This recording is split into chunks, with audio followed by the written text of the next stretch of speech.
Microsoft's bringing xCloud to iOS and the browser, but there's a couple things you need to know about. Microsoft promised, and well, Microsoft has delivered. Today, the company has announced that they are bringing cloud gaming, or sometimes known as xCloud, whatever you want to call it, to iOS and PC through the browser. And so this is a major milestone, not only because this was a public promise from Microsoft. They said that they were going to do this in the first half of 2021, and now they have delivered, and kind of takes a big weight off their shoulders, if you will, because when you make a public promise like that, every time you say something, people are going to be like, hey, where is it? You said it was coming, and well, now today is the day. Sort of. So there are some big caveats around this service that is launching, and so let's just get through some of the information that you really need to know about. So officially today, Microsoft is launching or announcing that they are bringing cloud gaming to iOS and PC through the browser starting tomorrow. Now, what they're going to be doing is an invite-only program, and so you have to be a Game Pass Ultimate subscriber, and then Microsoft will select a very small portion of those users to start testing out this service. So that is a pretty big, thing to know initially up front, because not everybody can start playing this tomorrow. And once you get invited and you accept, there's other things you should know about. First off, it's only going to work on Edge and Chrome for now. That is not all that surprising, but that's just the way it's going to be working. It's slowly rolling out, and they're going to be looking at performance and feedback. And as they get more comfortable with the service, they are going to expand who can participate. Also, when it comes to playing games on either PC through your browser or on your iOS device, you will be able to use a USB or Bluetooth controller. At this time, a little surprisingly, at least on the PC, keyboard and mouse will not be supported. So you're going to have to use, and more than likely, an Xbox controller is what I would highly recommend for that. So just keep in mind that you're not going to be using keyboard and mouse when you're playing through the browser. The other thing to know, which I think is actually interesting here too, is that there's pretty much have the entire library of games available. If you remember when it launched on Android, it was initially pretty limited. And so Microsoft is very clearly showing here that, hey, streaming the games to these devices is not the problem, which is why they have so many different title options to choose from. It's really just honing in the performance and the experience on these devices, and not necessarily honing in on performance of the streaming service. So that's a pretty big deal that they're getting really, really comfortable, because if they were a bit pessimistic about it, they might just say, hey, look, it's only Halo or it's only Forza or something like that. But nope, a bunch of different games to choose from. So those are the big things. Invite only. It's going to be a slow rollout. Hopefully by the end of the year, this will be available to everybody.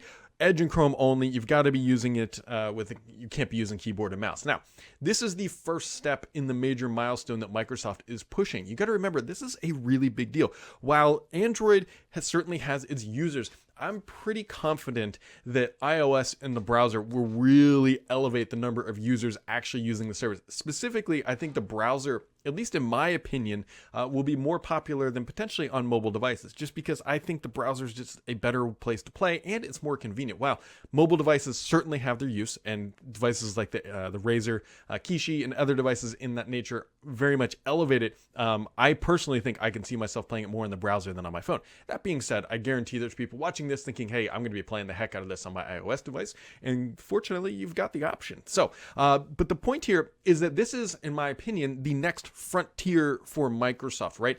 Right now, if you are an iOS user and you don't have an Xbox console, you're effectively locked out of Xbox content, meaning the exclusives, yeah, you might be able to play them on your PC, but if you have just an iPad or an iPhone at home, this is a way for Microsoft to unlock Xbox content on more platforms, which is the big primary goal of xCloud. It's a really big deal. Bringing users into the service is how Microsoft is going to make Game Pass Ultimate sustainable, because now, or I should say, once this becomes available, promoting Game Pass Ultimate to everybody is a really big deal. You can imagine that there's going to be ads saying, like, look, you can download this website, app, if you will, for iOS. Granted, there's a couple hoops you're going to have to jump through to make it all work. It's not as seamless as going to the App Store as Microsoft and, Amazon and everybody else would like you to do. But that being said, it opens up the door to the billion plus people using the iOS device every day. It also opens the door to everybody using a Windows 10 device. Big wins for Microsoft are on the horizon for something like this. Of course, it all comes down to getting users actually into the service. Now, I'll be curious to see how aggressive they get into promoting this, right? Because not everybody might consider themselves like an Xbox gamer, but they might want to play some games. And so it's going to come down to clever marketing and just good maneuvering on Microsoft's part to make this all possible. I just can't underestimate like how important this is to the longevity of Xbox as well. I mean, when you look at the number of consoles sold for the last couple generations, they barely crest usually about 100 million for a good product, right? You look at the PlayStation 4 and you even look at older PlayStation titles, crossing the 100 million threshold is a really big deal. On the mobile side, crossing 100 million devices isn't that big of a deal. Apple does that very regularly, and Samsung does as well.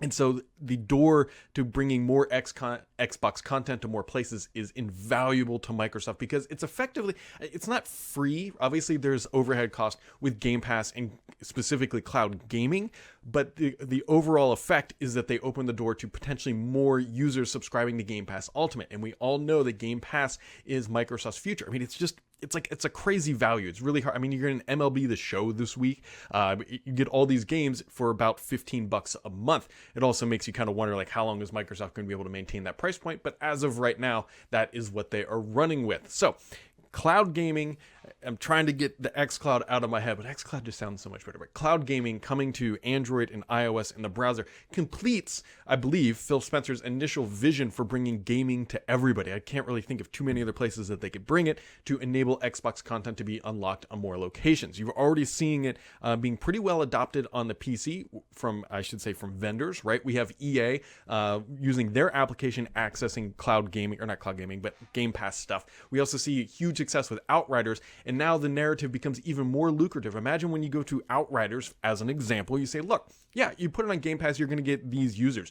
But then they're also going to have access to people on the PC and mobile and everywhere else. That's a pretty big pitch to say, like, the potential demographic for Game Pass is massive. It really, really is. And this is why it's such a big deal for Microsoft, because once they get more users using cloud gaming, that pitch to going to developers and saying, hey, put your game on Game Pass on day one becomes much easier, because it's not just, hey, we have X amount of traditional console users. It's like, look, we also have an additional million people on the browser and another 500,000 playing on their mobile phone every single day, or something like that. I'm making some of these numbers up. Don't read into it too much. But that is why this is such a big deal. But it's day one. Remember, it's limited only. We don't know the actual launch date for when it will become generally available. So I would hope sometime later this year we will hear more about when that availability will arrive. But as of right now, Microsoft is not saying that they give the standard line of, hey, we're just testing it, we'll bring it out when it's ready. But be on the lookout for that, because that is the next major milestone. And I think that's when we'll start to see that marketing machine really ramp up. Because as of right now, people watching this video, like myself, are really eager to get into this. We will do that, and there'll be an initial wave of adoption, and then Microsoft will use marketing or demand gen to try to get them over that next little lever, if you will. So, big news out today. It is in limited preview, but hopefully a wider preview will arrive here in the near future. But that's what you guys need to know about iOS and PC streaming. So, as always, keep it subscribed here, because the only BS on this channel is me.